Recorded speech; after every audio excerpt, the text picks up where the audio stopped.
विशाल गोले के आकार सा दिखने वाला ये आकाश असल में पृथ्वी के चारों ओर फैला हुआ वायुमंडल है, यानी एटमॉस्फेयर। ये पृथ्वी की सतह से लगभग 100 किलोमीटर की ऊंचाई तक हर दिशा में फैला है।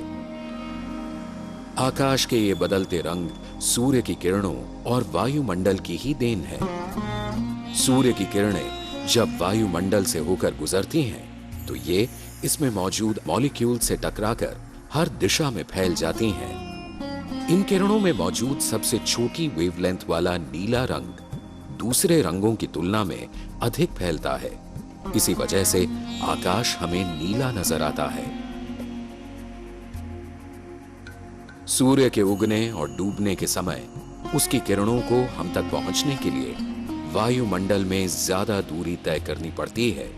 इस प्रक्रिया में किरणों में मौजूद सभी रंग वायुमंडल में बिखर जाते हैं। केवल सबसे लंबी वेवलेंथ वाला लाल रंग ही हम तक पहुंच पाता है। इसी वजह से सूर्य का रंग सुबह शाम लाल नजर आता है।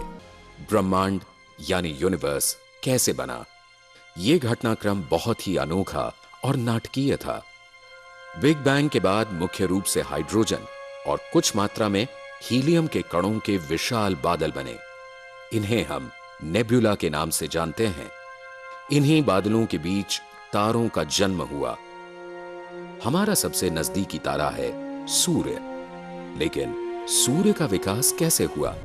इस प्रकार जिन 8 ग्रहों का निर्माण हुआ, उन्हें हम मर्क्यूरी यानी बुध, वीनस यानी शुक्र, अर्थ यानी पृथ्वी, मार्स यानी मंगल, जुपिटर यानी बृहस्पति, सैटर्न यानी शनि, यूरेनस तथा नेपच्यून के नाम से जानते हैं। तारों के इन समूहों को कॉन्स्टलेशन यानी तारामंडल का नाम दिया गया।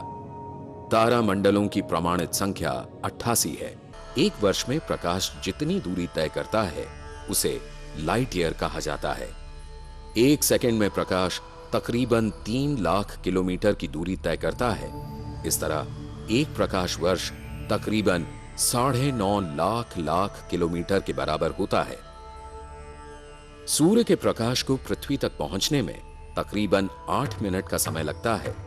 यानी जिस समय हम पृथ्वी से सूर्य को देखते हैं, तो वह करीब 8 मिनट पहले की किरण होती है।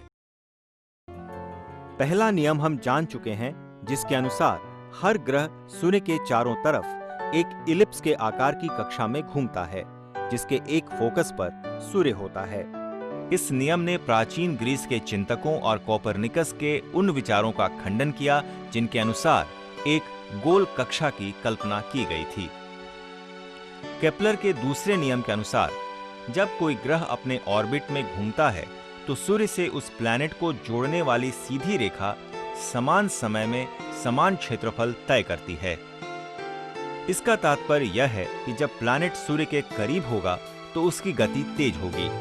जैसे ही यह सूर्य से दूर होता जाएगा, उसकी गति कम होती जाएगी।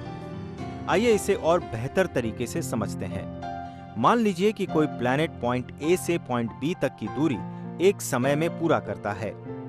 अगर हम सूरज से पॉइंट ए और पॉइंट बी तक लाइन खींचते हैं, तो प्लैनेट के ऑर्बिट पर इन दोनों पॉइंट्स को जोड़ते हुए जो क्षेत्र बनता है, वो ट्रायंगल जैसा प्रतीत होता है। अब इस समान क्षेत्र को उतने ही समय में पूरा करने के लिए उन्हें अलग अलग गति से घूमना होगा। इसका तात्पर्य ये हुआ कि जब प्लैनेट सूर्य के पास होंगे, तो उन्हें समान क्षेत्र को पूरा करने के लिए ज्यादा तेज चलना होगा। इस नियम ने भी कोपरनिकस के उस तर्क को गलत साबित किया, जिसमें प्लैनेट्स के एक समान गति की बात कही गई थी। केपलर के तीसरे नियम के अनुसार किसी भी ग्रह के लिए सूरज से उसकी औसत दूरी का क्यूब और उसके ऑर्बिटल पीरियड यानी कक्षा में घूमने के समय के वर्ग का अनुपात एक समान होता है। पहले नियम में न्यूटन ने इनर्शिया यानी कि जड़त्व की व्याख्या की है। इसके अनुसार कोई वस्तु अपनी अवस्था को चाहे स्थिर हो या गतिशील तब तक बनाए रखती है जब तक कि कोई बाहरी बल उसमें बदलाव न लाए। इसका मतलब ये हुआ कि हर वस्तु की स्वाभाविक प्रवृत्ति ये होती है कि वो वही करती रहती है जो वो कर रही होती है। न्यूटन का दूसरा नियम कहता है, जब हम किसी वस्तु पर बल लगाते हैं तो ये उसमें त्वरण यानी एक्सीलरेशन पैदा करता है, जिसकी दिशा लगाए गए बल की दिशा में ही होती है। इसका परिमाण लगाए गए बल के समानुपाती तथा वस्तु के द्रव्यमान यानी मास के विपरीत अनुपात में होता है। न्यूटन के तीसरे नियम के अनुसार प्रत्येक क्रिया के बराबर और विपरीत प्रतिक्रिया होती है। न्यूटन के सिद्धांत की सर्वमान्यता उतनी नहीं थी जितना कि तब समझा जा रहा था। प्रकाश की एक समान गति न्यूटन के सिद्धांतों से मेल नहीं खाती थी। आइए इसे विस्तार से समझते हैं। एक गाड़ी 60 किलोमीटर की रफ्तार से जा रही है। अब उस पर सवार पैसेंजर ने एक बंदूक से सामने की ओर गोली छोड़ी जिसकी रफ्तार 2000 किलोमीटर प्रति घंटा है। बाहर से अगर हम उस गोली की रफ्तार नापें तो पाएंगे 2000 प्लस 60 यानी 2060 किलोमीटर प्रति घंटा। अगर बंदूक की गोली चलती हुई गाड़ी से पीछे की ओर छोड़ी जाए तो उसकी रफ्तार 2000 माइनस 60 यानी 1940 किलोमीटर प्रति घंटा होगी। लेकिन यही परीक्षण अगर हम प्रकाश से करें तो नतीजा अलग होगा।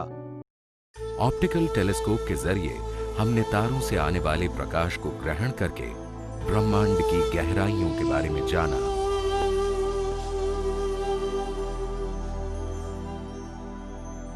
बड़े बड़े टेलीस्कोप्स की मदद से हम करोड़ों प्रकाश वर्ष दूर के मंद तारों को भी देख पाए।